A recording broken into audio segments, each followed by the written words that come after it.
Hey friends, Joey Resendez here. I want to talk very briefly about the Handel Saxophone Sonata number 3, the transcription that was done by Sigurd Rosch. Very briefly, so you have to play 3 movements here in Texas for it to be Class 1 solo. And it is Class 1 solo, and so is the Eber Constituted Camera, so go figure. So the first 2 movements, there's articulations for like the first little bit, and then you don't have anything to guide you for like the rest of the movement. So like there's like articulation for the first 3 lines, and then the next like 10 lines or so, you got nothing. So make sure that you get together with your private teacher or band director and put in some articulations. So like here at C, like C to D, there's no articulations, but I would do something like this, like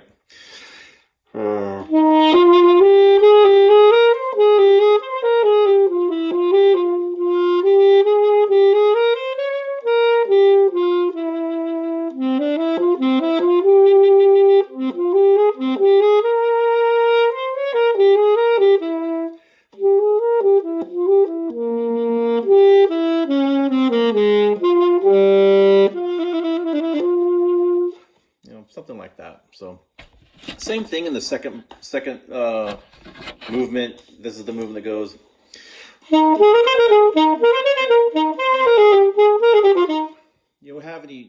You have some articulations there, a little bit at the beginning, but then you get to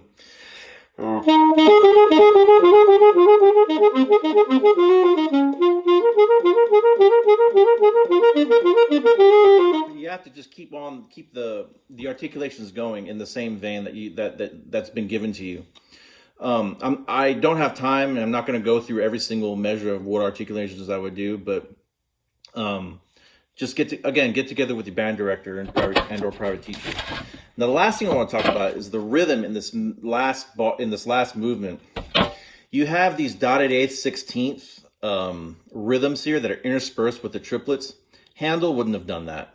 So I would play all those dotted eighth, 16ths as a triplet.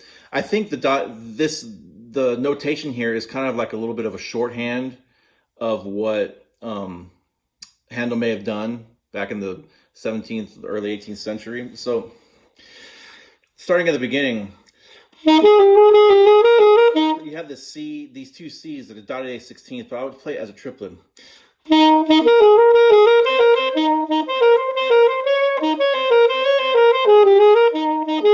So I would play all those dotted eighth, 16ths as triplets. And I would instruct my piano player to do the same, because there's some of that in the piano part as well. The only duple eighth notes that I would play in this whole movement are going to be like in the let's see, 1 2 3 1 2 3 4 5, the 6th line.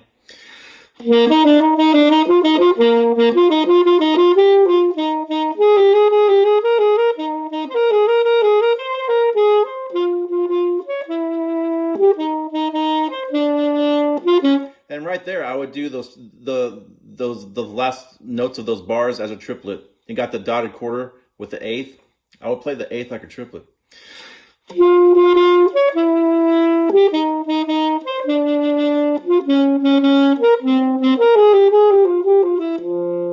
So, and the reason I would do that is because when you're playing those rhythms, the piano is playing triplets also.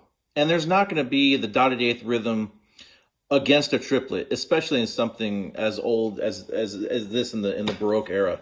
So the thing about this is judges should know this, but it doesn't always happen. About 10 years ago, I assigned this solo, and my kid got a 2. And the judge said, "Oh, because one of the things he said was you didn't play the dotted eighth, 16th rhythms," and I was kind of shocked because the judge was a friend of mine. He was a saxophone player. I was like, "What in the world are you doing?" So, but I'm sticking to my guns. That needs to be those dotted eighth, 16ths need to be played as triplets. So, I hope I'm not stirring the pot too much with this if you're playing this. So, anyway, have a good day, and I hope everything's going well. Keep practicing. See you guys later. Bye.